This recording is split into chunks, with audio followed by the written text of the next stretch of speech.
యువకులలో ఉత్సాహం నింపే దిశగా మల్కాజ్గిరిలో రన్ ఫర్ భారత్ మాత కార్యక్రమాన్ని నిర్వహించారు. ఈ కార్యక్రమంలో యువకులు పెద్ద ఎత్తున పాల్గొన్నారు.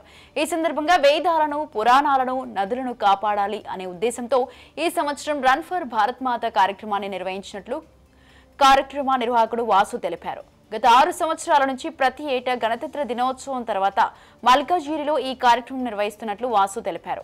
ఈ కార్యక్రమానికి ముఖ్య అతిథులుగా రాష్ట్రీయ స్వయం సేవక్ సంఘ్ ప్రతినిధులు అన్నదాన సుబ్రహ్మణ్యం పాల్గొన్నారు.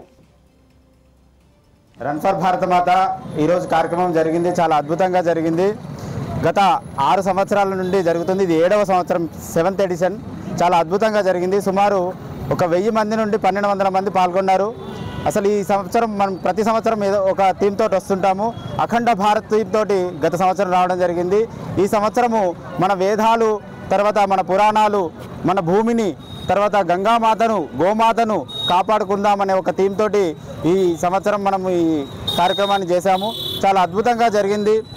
ఈ వచ్చిన వక్త కూడా చాలా మంచి విశేషాలు చెప్పారు. భారతదేశం అభివృద్ధి పదంలో దూసుకెళ్తుందనే విషయాన్ని చాలా గట్టిగా మనకు చెప్పారు.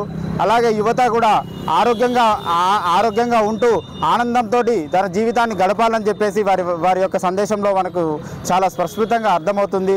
ఆరోగ్యం ఉన్నప్పుడే దేశం కూడా చాలా ముందుకెళ్తుంది అనే భావనతో వారు చెప్పడము, దాన్ని మనం అందరం కూడా తూచా తప్పకుండా పాటిస్తామని తెలియజేస్తూ